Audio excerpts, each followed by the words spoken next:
When designing a custom ring, we begin by looking for inspiration or images on popular websites like Pinterest or just on Google as a whole.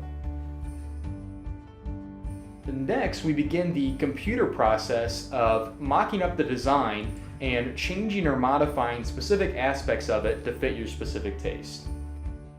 After the computer process has been settled and we have a CAD or a computer-assisted design, we then 3D print a wax mold. This wax mold allows you to get a real-life idea of what the ring looks like, its proportions, some of the textures, before it's actually put into production. When we're printing the wax mold, it typically takes several hours to do so. And after its initial layering process is done, we cure it and then put it back in the printer to dry.